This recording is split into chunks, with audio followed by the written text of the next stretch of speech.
Now, somebody's got to keep it real, somebody's got to be honest, and that's exactly what I'm going to be doing with you today. Why are you still broke? What's going on? What's happening? Now, usually people talk about this energetically. Today, I'm going to talk about it on both levels, energetically, but practically, right? We live in a physical universe, we live in the material world. And this brings me to my very first point. The reason why most people are broke and why you might still be broke right now, even though you feel that you're doing everything, is you have an imbalance of masculine and feminine energy. We need both of these energies to support us in the creation of money. When it comes to our masculine energy, this is about being grounded. This is about structure. This is about action. Our feminine is about the idea, the inspiration, the flow, the passion, right? So our feminine energy, you might be operating more in your feminine energy right now where you're just in more flow. You're meditating, right? You're energetically aligning with concepts of abundance. You're energetically attuning yourself to money and understanding the frequency of wealth. However, you may lack masculine energy or the masculine energy needed to create the actualization. What this looks like is you don't have sufficient money channels, I like to call them, open for the energy of money to flow from the non-physical. In if you have a job right now, realistically, you would need to your salary would need to increase. You could manifest a raise or a promotion. You can get an entirely different job or a side job, right? Or you could start a business. If you already have a business, you could introduce a new product or service. You could increase prices, right? You see where I'm going with this? There are very practical ways. Okay. Now, if you're someone in a job and your income is capped and you're meditating on money, you haven't given the universe a way to bring you more money. So, like we were saying, realistically, you have to look at what you can work with for the spirit, the energy of money to translate and flow to you in the physical. So, when we have this imbalance of feminine and masculine energy, oftentimes what I see with my clients is people are just being unrealistic. Our masculine energy is going to ground us. Our masculine energy is going to create the strategy, right? The steps that says, okay, I'm going to do this first, then I'm going to do this, then I'm going to do this. Another thing that I see with folks in this particular department is that you have a big vision, but you haven't broken that vision down into tangible, actionable steps that require discipline. So, if you're lacking the proper masculine energy, this could look like not consistently working on your ideas or engaging in the steps that would be required to create a specific momentum. Okay. So consistency creates momentum. There's really no getting around that. Yes, we have aligning with the energy so things can come in more ease and effort, but you also have just consistent action. And consistent action comes naturally when the desire is in alignment with your true soul purpose. So, an example of that is like me doing these videos. I don't have to really force myself to do these videos. I love doing these videos. I want to do these videos. So, it's easy for me to be consistent. I want you to ask yourself, am I consistent enough? And look at the people who have what you want. Look at their work ethic. You'll notice that anyone that really has what you want, even if they are a natural talent, they've got the it factor or whatever it is you think they have, and that's the reason why. 9 times out of 10, you will also notice that they are consistent and they are devoted. Okay. So you just may need to sharpen up in that department, and you might need to get real about why it's difficult for you to be consistent in your action towards this thing. Usually it's because it's not in alignment. So this brings me to my next point, which is you're more concerned about the money, the actualization and the outcome of having the money, making the money, creating the money, than a fine tuned purpose and devotion to something that is bigger than yourself. If you're purely doing something just to make money, and a side comment on this I'm hearing from source is many of us are here to be entrepreneurs and having different side businesses. That's great because we're we're multidimensional and we require a lot of stimulation and we're highly creative. But if your main core purpose within and of itself has not been established and you're doing all these things for money, that's usually when it doesn't work out. So there's a difference between truly being a serial entrepreneur that has defined a specific purpose, meaning something that brings you joy, something that stimulates you, something that you will do until your last breath, all the while investing the money or the resources from that purpose into other lanes, endeavors, ventures, etc. So you might be listening to this right now and you're realizing that you're scrambling around and you got all these seeds that you're planting, but none of them you're watering or nurturing enough because you're just focused on the money. So it's very difficult for you to focus on a specific thing. This actually connects to the previous point on an imbalance of feminine and masculine energy.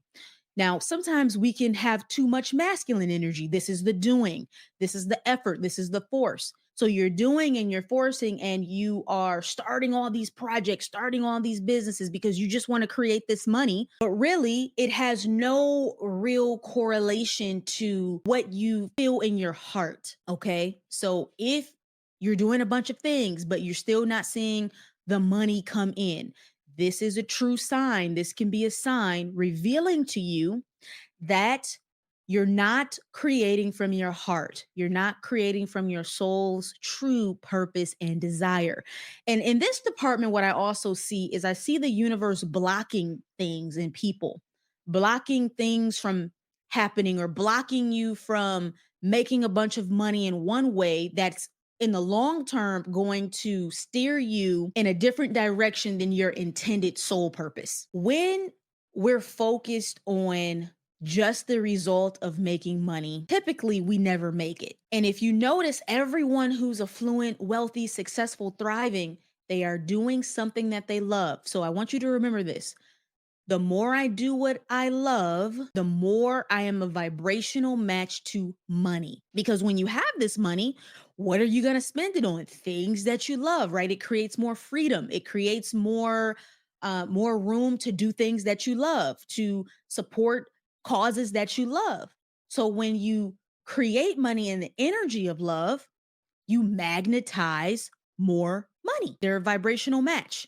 Okay. So this is where your ego is running the show, which brings me to my next point of why you might be experiencing this loop of scarcity, financial scarcity. Your ego doesn't want you to be embarrassed, or your ego likes to save itself from potential conflict, rejection, criticism, and you could really have a purpose, a desire, something in your heart that is calling you, but your ego is louder. In this moment, your ego has been louder, meaning your ego is saying, well, no, my family would judge me if I did that.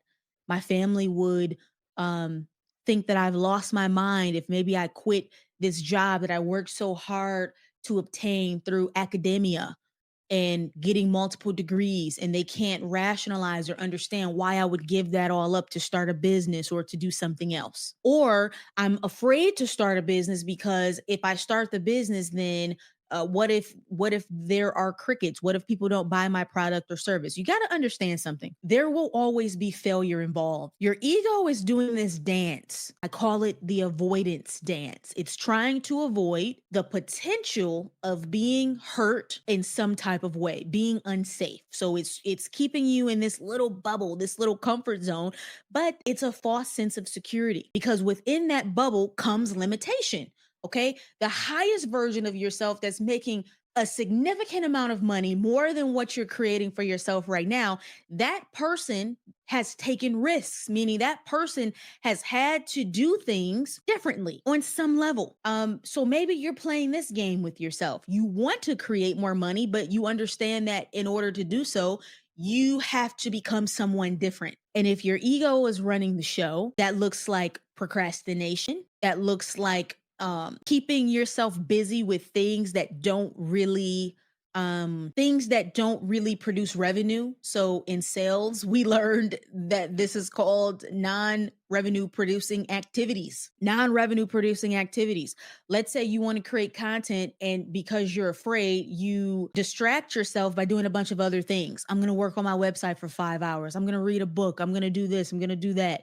Okay, things that are making you feel like you're busy, but really your ego is distracting you with things so you don't have to confront the thing that's going to bring you the most results. This can also be connected to an imbalance of masculine and feminine energy. So all of these three principles that we've just discussed, they weave into each other. Now, on an energetic level, you could be repelling money because you have negative beliefs about money.